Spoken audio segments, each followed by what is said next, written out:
الله الرحمن الرحيم. إن الحمد لله نحمده ونستعينه ونستغفره ونعوذ بالله من شرور أنفسنا وسيئات أعمالنا. من يهده الله فلا مضل له ومن يضلل فلا هادي له، وأشهد أن لا إله إلا الله وحده لا شريك له، وأشهد أن محمدا عبده ورسوله. يا أيها الذين آمنوا اتقوا الله حق تقاته ولا تموتن إلا وأنتم مسلمون. يا أيها الناس اتقوا ربكم الذي خلقكم من نفس واحدة وخلق منها زوجها وبث منهما رجالا كثيرا ونساء، واتقوا الله الذي تساءلون به والأرحام إن الله كان عليكم رقيبا. يا أيها الذين آمنوا اتقوا الله وقولوا قولا سديدا يصلح لكم أعمالكم ويغفر لكم ذنوبكم، ومن يطع الله ورسوله فقد فاز فوزا عظيما. أما بعد، فإن خير الحديث كتاب الله، وخير الهدي هدي محمد صلى الله عليه وسلم، وشر الأمور محدثاتها، وكل محدثة بدعة، وكل بدعة ضلالة، وكل ضلالة في النار. قال الله عز وجل بعد أعوذ بالله السميع العليم من الشيطان الرجيم. بسم الله الرحمن الرحيم. قاف والقرآن المجيد بل عجبوا أن جاءهم منذر منهم فقال الكافرون هذا شيء عجيب أإذا متنا وكنا ترابا ذلك رجع بعيد قد علمنا ما تنقص الأرض منهم وعندنا كتاب حفيظ بل كذبوا بالحق لما جاءهم فهم في أمر مريج أفلم ينظروا إلى السماء فوقهم كيف بنيناها وزيناها وما لها من فروج والأرض مددناها وألقينا فيها رواسي وأنبتنا فيها من كل زوج بهيج تبصرة وذكرى لكل عبد منيب ونزلنا من السماء ماء مباركا فأنبتنا به جنات وحب الحصيد والنخل باسقات لها طلع نضيد رزقا للعباد وأحيينا به بلدة ميتا كذلك الخروج كذبت قبلهم قوم نوح وأصحاب الرس وثمود وعاد وفرعون وإخوان لوط وأصحاب الأيكة وقوم تبع كل كذب الرسل فحب وعيد أفعينا بالخلق الأول بل هم في نفس من خلق جديد ولقد خلقنا الإنسان ونعلم ما توسوس به نفسه ونحن أقرب إليه من حبل الوريد إذ يتلقى المتلقيان عن اليمين وعن الشمال قعيد ما يلفظ من قول إلا لديه رقيب عتيد وجاءت سكرة الموت بالحق ذلك ما كنت منه تحيد ونفخ في الصور ذلك يوم الوعيد وجاءت كل نفس معها سائق وشهيد لقد كنت في غفلة من هذا فكشفنا عنك غطاءك فبصرك اليوم حديد وقال قرينه هذا ما لدي عتيد ألقيا في جهنم كل كفار عنيد مناع للخير معتد مريب الذي جعل مع الله إلها آخر فألقياه في العذاب الشديد قال قرينه ربنا ما أطغيته ولكن كان في ضلال بعيد قال لا تختصموا لدي وقد قدمت إليكم بالوعيد ما يبدل القول لدي وما لنا بظلام للعبيد يوم نقول لجهنم هل امتلأت وتقول هل من مزيد وأصلفت الجنة للمتقين غير بعيد هذا ما توعدون لكل أواب حفيظ من خشي الرحمن بالغيب وجاء بقلب منيب ادخلوها بسلام ذلك يوم الخروج ادخلوها بسلام ذلك يوم الخلود إنا نحن نحيي ونميت وإلينا المصير يوم تشقق الأرض عنهم السراء ذلك حشر علينا يسير وكم أهلكنا قبلهم من قرن هم أشد منهم بطشا فنقبوا في البلاد هل من محيص إن في ذلك لذكرى لمن كان له قلب أو ألقى السمع وهو شهيد ولقد خلقنا السماوات والأرض وما بينهما في 6 أيام وما مسنا من لغوب فاصبر على ما يقولون وسبح بحمد ربك قبل طلوع الشمس وقبل الغروب ومن الليل فسبحه وأدبار السجود واسمع يوم ينادي المنادي من مكان قريب يوم يسمعون الصيحة بالحق ذلك يوم الخروج إنا نحن نحيي ونميت وإلينا المصير يوم تشقق الأرض عنهم سراب ذلك حشر علينا يسير نحن أعلم بما يقولون وما أنت عليهم بجبار فذكر بالقرآن من يخاف وعيد. معزز خاتین حضرات، میں سب سے پہلے اپنے آپ کو اور اس کے بعد آپ سب لوگوں کو اللہ تعالیٰ سے ڈرنے کی تلقین کرتا ہوں. اور جو انسان اللہ تعالیٰ سے ڈر جاتا ہے، اللہ ملک العلام رب الجلال والاکرام اسے ان گنت لا تعداد بے شمار انعامات سے نوازتے ہیں. اور ان میں سے ایک یہ بھی ہے کہ اللہ تعالیٰ اس انسان کو کھرے اور کھوٹے کی تمیز عطا فرما دیتے ہیں. آج رب کائنات کا فضل و کرم، اس ذات بابرکات کی توفیق، 5 رجب 1448 ہجری، دوسری طرف 26 دسمبر 2025 عیسوی، ہمارا آج کا موضوع علماء کرام معاشرے کا بوجھ یا کہ ہمارے محسن. آگے بڑھنے سے قبل اس موضوع کے انتخاب کی ایک بنیادی وجہ آپ کی خدمت میں رکھ دینا چاہتا ہوں، اور وہ وجہ یہ ہے کہ آج ہمارے معاشرے میں اس قسم کی باتیں سننے کو ملتی ہیں کہ جناب یہ مولوی سارا دن فارغ رہتے ہیں، ان کو تو کام ہی کوئی نہیں. مولویوں کو سائنس اور ٹیکنالوجی کے میدان میں ترقی کرنی چاہیے. علماء کرام کا اپنا ذریعہ روزگار ہونا چاہیے.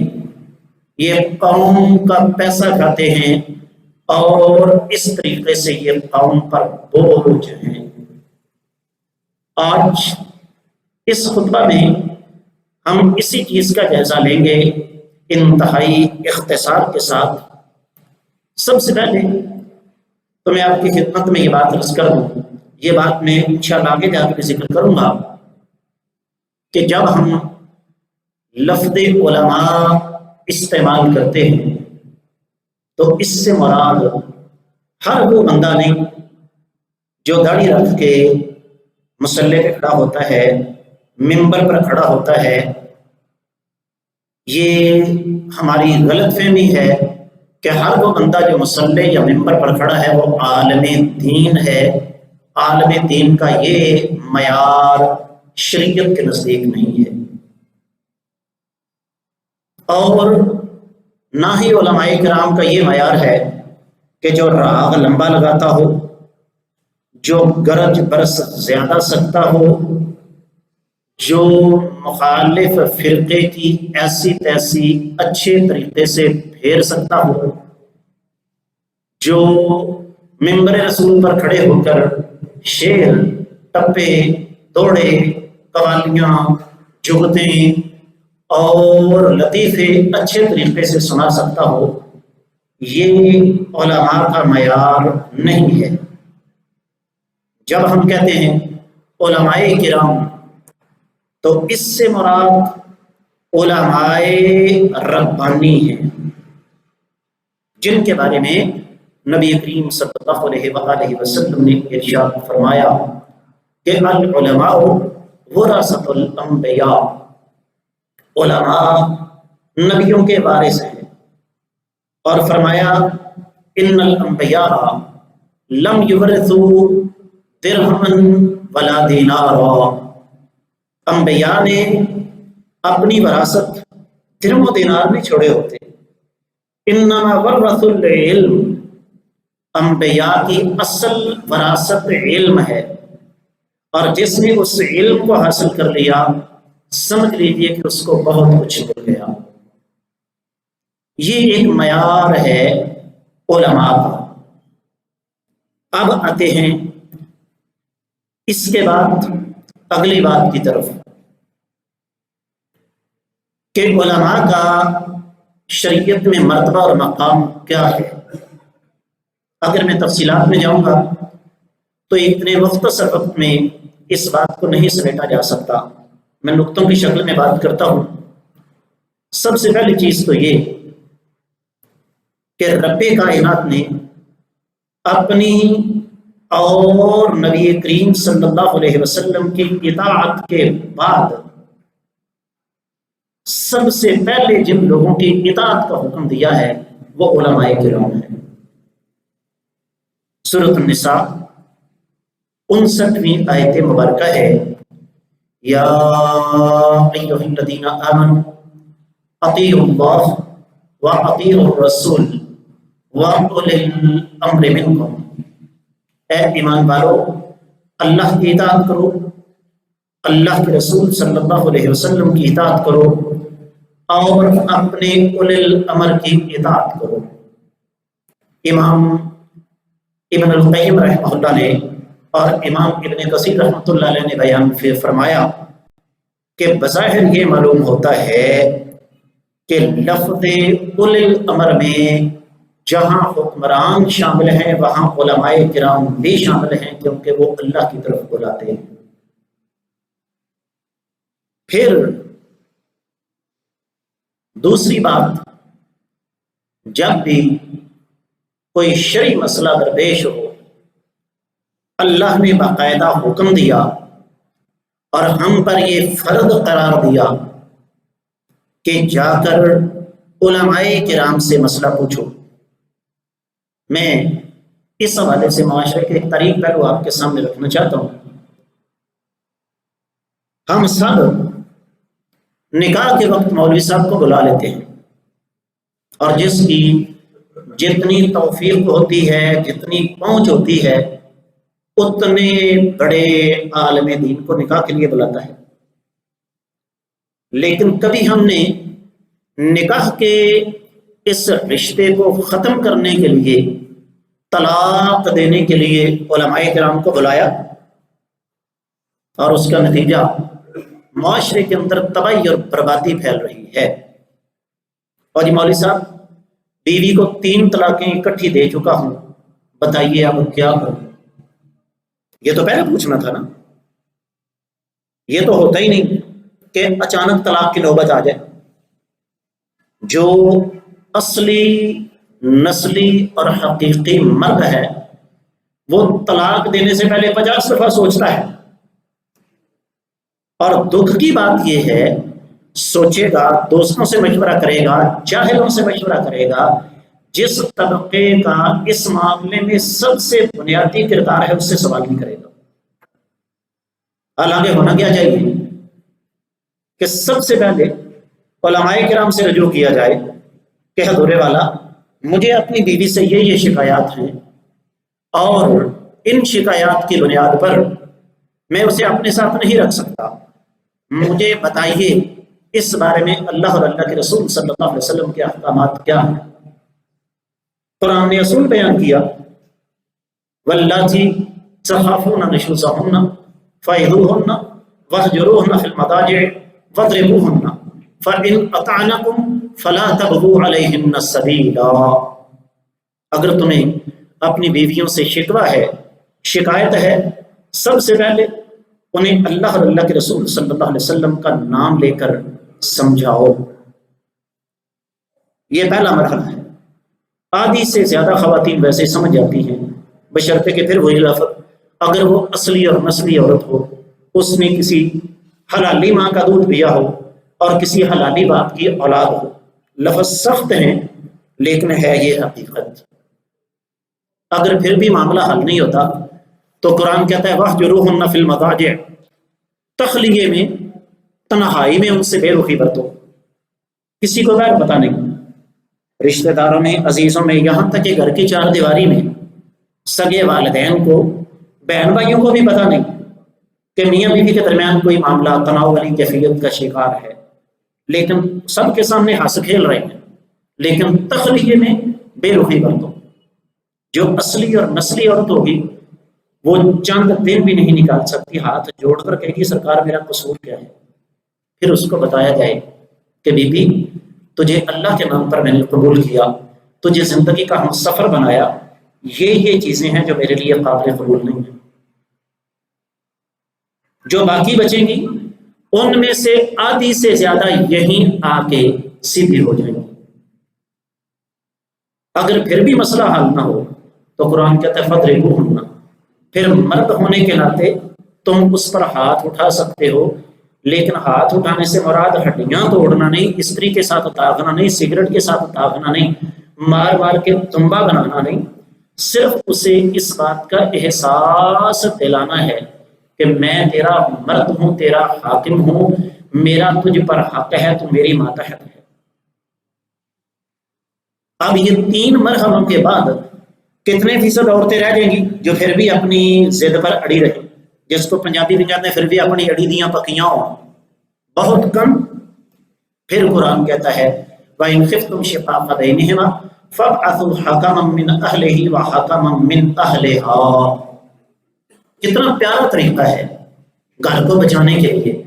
فرمایا پھر لڑائی جھگڑا نہیں کرنا، پھر ایک سمجھدار اس کے خاندان سے لو، ایک اپنے خاندان سے لو، اب بات کو بکھیر دو کہ حضور والا ہم نے گھر سے بھاگ کر شادی نہیں کی، خاندان کو ساتھ ملا کر شادی کی۔ شریعت نے شادی کے لیے ولی کی شرط کیوں رکھی ہے؟ جیسے میں نے عرض کیا وقت تھوڑا ہوتا ہے، تفصیلات کا وقت نہیں، میں صرف ایک مثال دے کر آپ کو سمجھاتا ہوں کہ علماء کی اہمیت کیا ہے، علماء کیا سمجھائیں گے آپ کو۔ اب شریعت نے ولی کی شرط کیوں لگائی؟ 2 وجہ کی بنا پر۔ سب سے پہلے اگر شوہر بیوی پر زیادتی کرے، لڑکی کا باپ اس سے پوچھے کہ پتر کی گل ہے، کیوں میری بیٹی تو ظلم کر رہا ہے؟ اور دوسری طرف اگر بیٹی کی غلطی ہو تو داماد اپنے سسر سے پوچھ لے کہ حضور والا جی میرے تے شفقت فرمائی جاتی میں نے دیتی جاتی دی تربیت بھی کر رہی سی۔ اور سمجھدار اصلی نسلی اور خاندانی لوگ کیا کرتے ہیں؟ بے شک بیٹی بے قصور ہو اس کو کبھی بھی بے قصور نہیں سمجھتے۔ اپنی بات ہو رہی ہے نا معاشرے کی، ہم نے آنکھوں سے دیکھا کہ بہو اونچی اونچی آواز سے بول رہی ہے اور بیٹا آگے سے بولتا ہے اور ابا آگے سے کہتا ہے چپ کر بد دیا بیا، الٹا اپنے بیٹے کو ڈانٹ رہا ہوتا ہے، نو ہے میری تی بنا کے لے آتا ہے، تھوڑا جب بولنے تو قیامت نہیں آتی، چپ کر خبردار جب وہ بولیا، بعد میں بہت سے کہنا پتر تم ہی ذرا اس کے بل کام لے آتا، معاملہ حل ہو جاتا ہے۔ تو یہ ایک چیز میں نے آپ کو بتائی۔ قرآن کیا کہتا ہے؟ فَاسْأَلُوا أَهْلَ الذِّكْرِ إِن كُنتُمْ لَا تَعْلَمُونَ۔ حکم دیا میرے رب نے، سورۃ النحل کی 43ویں آیت مبارکہ ہے کہ ظالموں اگر تمہیں کسی مسئلے کا پتہ نہیں تو جا کر اہل علم سے سوال کر لیا۔ ہم سوال کن سے کرتے ہیں؟ مرزا صاحب سمجھ رہے ہو، مرزیاں کرو، انجینئر کرو، ہاں کیا خیال ہے جی؟ کوئی انجینئر کا کام اپنا ہے، انجینئر آپ کو شرعی مسئلے بتانے کے قابل، یہ علماء کا کام ہے۔ اب ایک مثال میں نے صرف آپ کو دی، اپنی ایمانداری سے بتائیے اگر یہ جو اصول شریعت نے بتایا فَاسْأَلُوا أَهْلَ الذِّكْرِ إِن كُنتُمْ لَا تَعْلَمُونَ، ظالموں جس طرح نکاح کے وقت علماء کرام کو بلاتے ہو، طلاق دینے سے پہلے علماء کرام سے رابطہ کرو اور جا کر پوچھو مرو، ذرا تھوڑی جی سخت بھی سن لیا کرو، جا کر پوچھ مر لیا کرو کہ حضرت میرے گھر کے اندر پھٹا پڑا ہوا ہے، اللہ اور اللہ کے رسول صلی اللہ علیہ وسلم کی تعلیمات اس سلسلے میں کیا ہیں؟ اللہ کی قسم صرف ایک مہینے میں اکیلے فیصل آباد شہر میں 25,000 طلاقیں ہوئی ہیں۔ ہر عدالت میں چلے جاؤ، اور چونکہ میرے پاس مسائل آتے رہتے ہیں، حقیقت یہ ہے کہ جن چیزوں کو بنیاد بنا کے لوگ طلاق تک پہنچ جاتے ہیں، اگر شرعی طریقے سے آسان انداز سے ان مسائل کو حل کر لیا جائے تو گھر ٹوٹنے سے بچ سکتے ہیں۔ تیسری بات، رب کائنات نے بذات خود یہ ارشاد فرمایا، گواہی دی ہے، شاہد اللہ انہ لا الہ الا ہوا والملائکۃ وَأُولُو الْعِلْمِ قَائِمًا بِالْقِسْطِ لَا إِلَٰهَ إِلَّا هُوَ الْعَزِيزُ الحکیم، سورہ آل عمران کی 18ویں آیت مبارکہ۔ رب کائنات ارشاد فرماتے ہیں اللہ نے گواہی دی ہے کس چیز کی؟ کہ اللہ کے سوائے کوئی لائق عبادت نہیں۔ فرشتے بھی اس بات پر گواہ ہیں کہ اللہ کے سوا کوئی لائق عبادت نہیں، اور اہل علم بھی اس بات پر گواہ ہیں۔ اس کا مطلب کیا ہوا کہ اہل علم کی اتنی زیادہ اہمیت ہے کہ رب کائنات نے ان کی گواہی اپنے اور اپنے فرشتوں کے ساتھ رکھی ہوئی ہے۔ کس لیے؟ آپ کو توحید کوئی پروفیسر، کوئی صحافی، کوئی پائلٹ، کوئی وکیل، کوئی چارٹرڈ اکاؤنٹنٹ، کوئی کمپیوٹر کا ماسٹر نہیں سکھا سکتا۔ میں اگر جمعہ پڑھا چکا ہوں اس موضوع پر، مجھے اچھی طرح یاد ہے نواقض الاسلام، کن کن گناہوں کا ارتکاب کرنے سے انسان دار اسلام سے خارج ہو جاتا ہے، یہ آپ کو علماء کرام بتائیں گے، کسی مسٹر کے پاس کا وہ نہیں ہے۔ عین ممکن ہے ایک معاملہ ایسا ہے، ایک کام ایسا ہے جو آپ کر رہے ہوں، آپ کو پتہ ہی نہ ہو اور بندہ دار اسلام سے خارج ہو جائے، اور عین ممکن ہے ایک کام کے بارے میں آپ کو کہہ دیا گیا یہ کام کرنے والا کافر ہے، حالانکہ اس سے بندہ کافر نہ ہوتا ہو۔ کون بتائے گا آپ کو؟ یہ صرف اور صرف اہل علم بتائیں گے۔ پھر یہاں پر چوتھی بات جو سمجھانا چاہوں گا، میرے اللہ نے فرمایا قل هل يستوي الذين يعلمون والذين لا يعلمون انما يتذكر اولو الالباب۔ یہ سورہ زمر کی 9ویں آیت مبارکہ ہے۔ فرمایا میرے نبی صلی اللہ علیہ وسلم آپ فرما دیں کہ جو علم والے ہیں اور جو علم کے بغیر ہیں کیا برابر ہو سکتے ہیں؟ اور فرمایا نصیحت تو صرف عقل والے ہی پکڑتے ہیں۔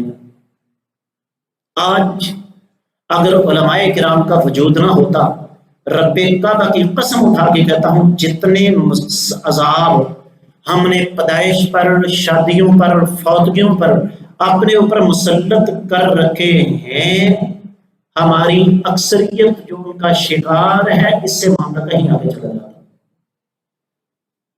زیادہ پرانی بات نہیں، میں پچھلے جمعے ایک جنازے پر تھا، یقین جانیے میں حیران رہ گیا۔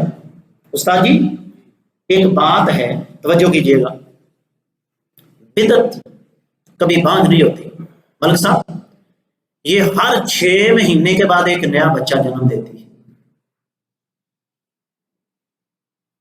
جوان لڑکے کا جنازہ 23 سال کی عمر، سڑک کے حادثے میں مر گیا، اللہ اس کے گناہ معاف فرمائے۔ جنازہ جا رہا ہے، حق ہو کی جلیاں پڑ رہی ہیں، دمالیں پڑ رہی ہیں،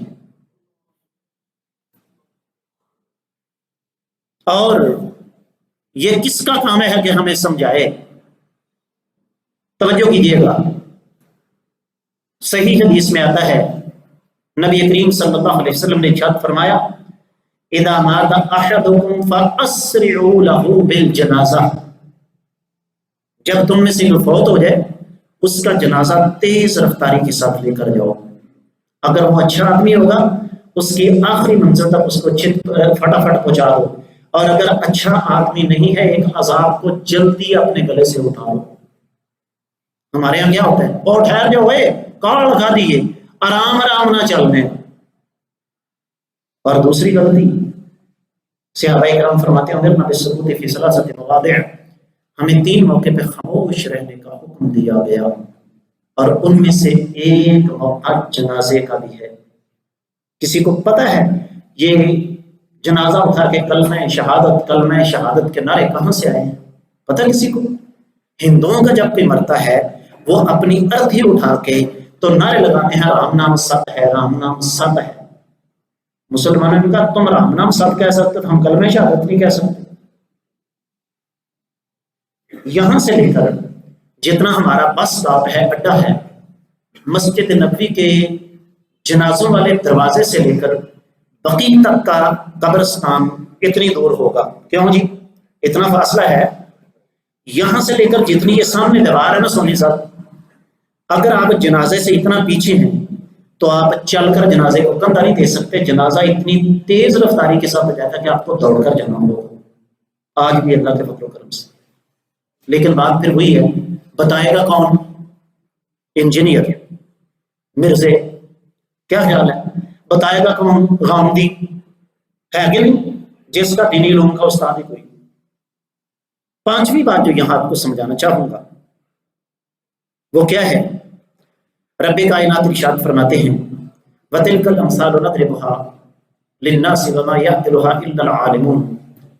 ہم اپنے قرآن میں مختلف مثالیں بیان فرماتے ہیں اور ان کو سمجھتے تو صرف علم والے ہیں۔ یہ سورۃ العنکبوت کی 43ویں آیت مبارکہ ہے۔ آگے جا کے فرمایا انما یخشی اللہ من عبادہ العلماء، اللہ تعالیٰ سے ڈرنے کا اصل حق تو علماء ادا کرتے ہیں۔ یہ سورہ فاتر کی 28ویں آیت مبارکہ ہے۔ اس کا مطلب کیا ہوا کہ رب کائنات نے عرش پر سے اہل علم کی تعریف کی ہے، ان کی مدح کی ہے، ان کی اہمیت ہمارے سامنے واضح کی ہے۔ اور آج جس میں جانے کی اپنی صورتحال یہ ہے کہ ناک دائیں ہاتھ سے صاف کرتا ہے، دیکھا ہوگا تسی کئی بندے ہے کہ نہیں، سجے ہاتھ ناک صاف کی بعد جا کے پانی السلام علیکم، اس کی زبان سنیے اور مولوی دین ہے ہمیں تو کرم کھانا ہے۔ چھٹی بات جو میں یہاں سمجھانا چاہوں گا وہ یہ کہ اللہ رب العزت نے اہل علم کو بصیرت عطا فرمائی ہوتی ہے۔ ایک مثال لے لیجیے ماضی قریب کی، علم کسے کہتے ہیں، فہم کسے کہتے ہیں؟ شیخ ابن باز سعودیہ کے مفتی اعظم تھے، ان سے کسی نے سوال کیا ملک صاحب کہنے لگے دو بندے ہیں، ایک داڑھی مونڈتا ہے دوسرا سگریٹ پیتا ہے، دونوں کو برابر قرآن یاد ہے، ہمارے پاس کسی تیسرے بندے کو مصلی پر کھڑا کرنے کے لیے کوئی آپشن نہیں، کیا کریں؟ کہا سگریٹ پینے والے کو کھڑا کر دو۔ کہنے لگے جی وہ کیوں؟ کہنے لگے سگریٹ پینے والے کا گناہ تب تک ہے جب وہ سگریٹ پی رہا ہے، جو داڑھی مونڈتا ہے وہ 24 گھنٹے کا گناہ ہو رہا ہے۔ کون بتائے گا؟ علماء کرام۔ اور چونکہ میں بذات خود ایک طالب علم ہوں، حقیقت یہ ہے کہ بسا اوقات کسی مسئلے پر گھنٹوں غور و فکر کرنے کے بعد لوگوں کو بتایا جاتا ہے، کس لیے کہ یہ ایک امانت ہے۔ میں اچھی طرح جانتا ہوں اس منبر پر کھڑے ہو کر میں ایک لفظ کہوں گا اس سے میرے 10 بھائی جہنم میں جا سکتے ہیں، میں ایک لفظ بولوں گا اس سے میرے 10 بھائیوں کی زندگی بدل سکتی ہے۔ میں کیا کرتا ہوں؟ میں کہتا ہوں جہاں میں کھڑا ہوں یہ ہارٹ سیٹ ہے، یہ ممبر نہیں، اللہ کی قسم یہ آپ کے انگارے ہیں، اس لیے کہ اپنی زبان سے نکلے ہوئے ہر لفظ کا قیامت کے روز اللہ کے بارے میں جواب دینا پڑے گا۔ اور 7ویں اور آخری بات جو میں عرض کرنا چاہوں گا، رب کائنات نے اپنے آقا علیہ الصلوۃ والسلام کی زبان سے علماء کرام کو جو مقام دیا اس کا کوئی اندازہ نہیں کر سکتا۔ نبی رحمت صلی اللہ علیہ وآلہ وسلم نے ارشاد فرمایا کہ جب کوئی شخص علم حاصل کرنے کے لیے نکلتا ہے، 13 سال کا بچہ کیا ہوتا ہے جی؟ جب مزید 13 سال گزارنے کے بعد میں اس قصبے میں واپس آیا تھا، اللہ کی قسم میرے مالدار مجھے نہیں پہچانتے تھے۔ آپ کو نہیں پتا اس علم کو سنبھالنے کے لیے کتنی قربانیاں دینا پڑتی ہیں۔ اور استاد جی آپ تو جانتے ہیں میں کوئی منتظم طالب علم تو نہیں تھا، مجھے ڈاکٹر، انجینئر، پروفیسر، صحافی، پائلٹ، وکیل بننے کی راستہ میں کوئی رکاوٹ تھی، لیکن میں نے اس راہ پرخار کا انتخاب کیوں کیا؟ سنیے، نبی علیہ السلام نے فرمایا جو شخص علم حاصل کرنے کے راستے پر چلتا ہے اللہ اس کے لیے جنت کا راستہ آسان فرما دیتے ہیں، اور جو طالب علم حاصل کرنے کے لیے نکلتا ہے اللہ تعالیٰ کے فرشتے اس کے راستے میں اپنے نورانی پر بچھا دیتے ہیں، یہاں تک کہ کرۂ ارضی کی ہر چیز، آسمان و زمین کی ہر چیز، سمندر کی مچھلیاں اس کے لیے مغفرت کی دعا کرتی ہیں۔ اور فرمایا عالم دین کی فضیلت عام آدمی پر ایسے ہی ہے جیسے چودھویں کا چاند ستاروں سے نمایاں ہوتا ہے۔